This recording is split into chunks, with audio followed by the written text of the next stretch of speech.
दोस्तों, एक लड़की जिसकी उम्र यही करीब 22 साल होती है, वो हर दिन सुबह सुबह घूमने के लिए रोड पर जाया करती, मॉर्निंग वॉक किया करती। एक दिन का वाक़या होता है जब उसके सामने एक लड़का आकर खड़ा हो जाता है और उससे टकरा जाता है। लड़की सोचती है कि शायद ये ऐसे ही गलती से टकरा गया है। लड़की वहाँ से फिर आगे खड़ी होती है और चुपचाप आगे बढ़ने लगती, कुछ भी उस लड़के को नहीं कहती। लेकिन ये लड़का यहीं पर नहीं रुकता, थोड़ी सी आगे बढ़कर उस लड़की का हाथ पकड़ लेता है और कहने लगता है कि मैं तुमसे प्यार करने लगा हूँ, आई लव यू। दोस्तों, लड़की यहाँ पर इतना सुनती है और उससे कहती है कि तेरा दिमाग ख़राब हो गया है, तू ऐसे ही राह चलती किसी भी लड़की को ऐसे आई लव यू बोल देगा तो सामने वाली तुझसे प्यार कर लेगी, तू पागल तो नहीं हो गया। लेकिन यहाँ पर लड़का कहता है कि मैं तुमसे बहुत प्यार करता हूँ। ऐसे ही अगला दिन आता है, अगले दिन भी वो ऐसा ही काम करता है। दोस्तों, लड़की पूरी तरह से परेशान हो जाती है। परेशान होकर वो कहने लगती है कि मैं अभी अपने पिता और भाई को बुलाती हूँ, तेरी अभी मैं अच्छे से मरम्मत करा देती हूँ। दोस्तों, होता भी कुछ ऐसा ही है। थोड़ी देर बाद वो लड़की अपने पिता और भाई को बुला लेती है और यहाँ पर इस लड़की की जमकर धुनाई होती है। लेकिन धुनाई होने के बाद कुछ ऐसी सच्चाई का पता चलता है कि ये लड़की इस लड़के से प्यार करने लग जाती है। दोस्तों, क्या था पूरा मामला? इस लड़की को क्या सच्चाई पता चली थी जिससे कि ये लड़की भी खुद इस लड़के से प्यार करने लग जाती है? अगर आप लोग भी पूरे मामले को डिटेल से जानना चाहते हैं तो वीडियो को ज़रा सा भी स्किप ना करें, लास्ट तक वीडियो को ज़रूर देखिएगा। आगे बढ़ने से पहले हमारी वही रिक्वेस्ट कि जो हमारे चैनल के साथ नए हैं, कृपया करके चैनल को फॉलो कर लें, बेल आइकन को ज़रूर प्रेस करें। नमस्कार, जय हिंद। आप देख रहे हैं APH न्यूज़ राहुल रावत के साथ। दोस्तों, आज की जो हकीकत की घटना आप लोगों को बताने जा रहा हूँ, मुंबई के ये एक झोपड़पट्टी इलाके की हकीकत की घटना है।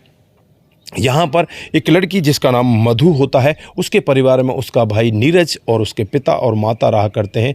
मधु सुबह सुबह हर दिन मॉर्निंग वॉक करने के लिए जाया करती। लोकल बस्ती का वो रोड होता है, उस रोड पर हर दिन वो घूमने के लिए जाया करती। आज भी वो घूमने के लिए जा रही होती है। तभी सामने से एक लड़का आता है जिस लड़के का नाम गोविंद होता है और गोविंद इस लड़की को देखते ही एकदम उससे जानबूझकर टकरा जाता है। लड़की ज़मीन पर गिर जाती है। उसके बावजूद भी लड़की सोचती है कि शायद ये गलती से ऐसा हो गया है। लड़की उठती है और वहाँ से आगे बढ़ने लगती है।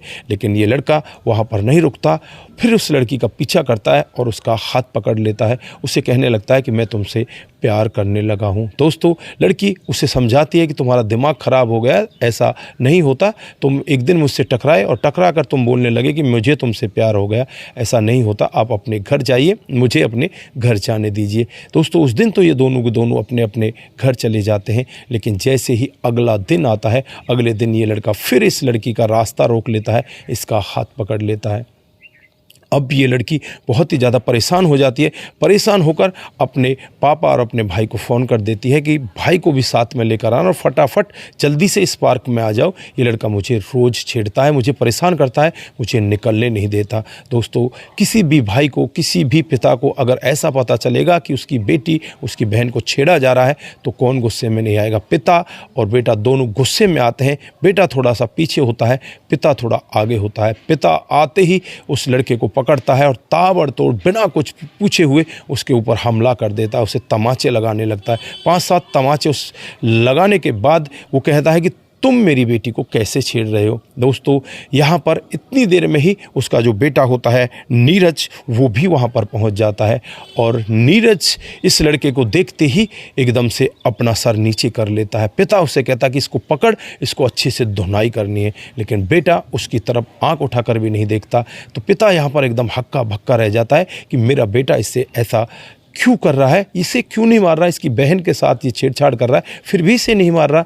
तो यहाँ पर अब इस गोविंद से पूछने लगता है कि तुम मेरी बेटी को क्यों छेड़ रहे हो? तो वो हाथ जोड़कर कहने लगता है कि देखो, मैं इस सब के लिए आपसे माफ़ी मांगता हूँ, मैंने आपकी बेटी को छेड़ा, लेकिन मेरा उद्देश्य ये नहीं था कि मुझे आपकी बेटी को छेड़ना है।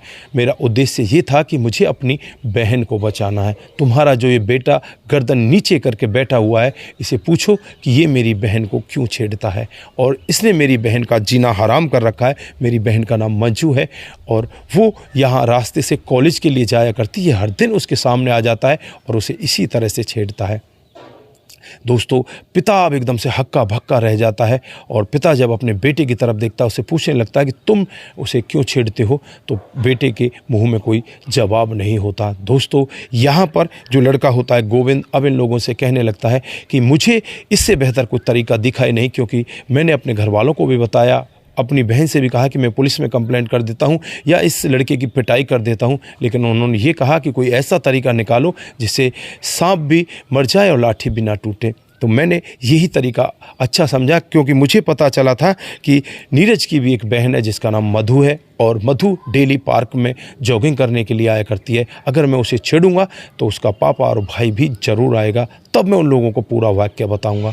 दोस्तों यहाँ पर जो मधु के पापा होते हैं इस गोविंद के सामने नतमस्तक हो जाते हैं, हाथ जोड़ने लगते हैं, कहने लगते हैं कि हमें माफ़ कर देना, हमने तुम्हें इस तरह से पीट दिया। तो यहाँ पर वो लड़का कहता है कि तुम्हारी इसमें कोई कमी नहीं है, कोई भी पिता अगर इस तरह से अपनी बेटी को किसी लड़के से छेड़ता हुआ देखेगा तो वो भी इसी तरह से उग्र हो जाएगा, इसमें तुम्हारी कमी नहीं है, कमी है तुम्हारे बेटे की। दोस्तों अब यहाँ पर वो अपने बेटे को समझाते हैं, समझाते हुए कहने लगते हैं कि बेटे तू बेटा नहीं, तू नालायक है, तू हमारे जीवन में कोड़ बन चुका है और तूने हमारे जीवन को ख़राब करके रख दिया, नर्क बना दिया है। दोस्तों उसके बाद ये सभी के सभी अपने अपने घर चले जाते हैं, लेकिन जो मधु होती है मन ही मन अब इस लड़के से प्यार करने लगती है। उसके दिल और दिमाग में ये बातें घूमने लगती हैं कि जो लड़का अपनी बहन के लिए ये सब कर सकता है वो अपनी पत्नी के लिए भी बहुत कुछ कर सकता है, मुझे इससे अच्छा पति मिलेगा ही नहीं। फिर अपने भाई नीरज को, अपने पिता को अपने साथ लेती है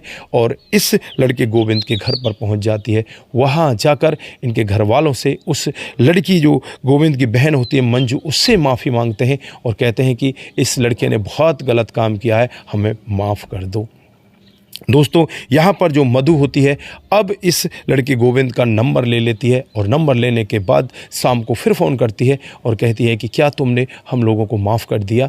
तो वो लड़का कहता है कि हाँ हमने तुम लोगों को माफ़ कर दिया। दोस्तों उसके बाद अब ये मधु हर दिन इस लड़के के पास फ़ोन करने लगती, किसी ना किसी बहाने से फ़ोन करती है और एक दिन इससे कह ही देती है कि मैं तुमसे प्यार करने लगी हूँ और तुम्हारे साथ शादी करना चाहती हूँ। अब ये लड़का समझ ही नहीं पाता कि ये मामला क्या है, कहीं ऐसा तो नहीं ये लड़की तुझसे बदला लेना चाहती हो या कुछ और करना चाहती हो। ये लड़का गोविंद इसे साफ मना कर देता है कि मैं तुमसे शादी नहीं कर सकता। लड़की पूछती है कि मुझ में कमी क्या है, क्यों नहीं शादी कर सकते।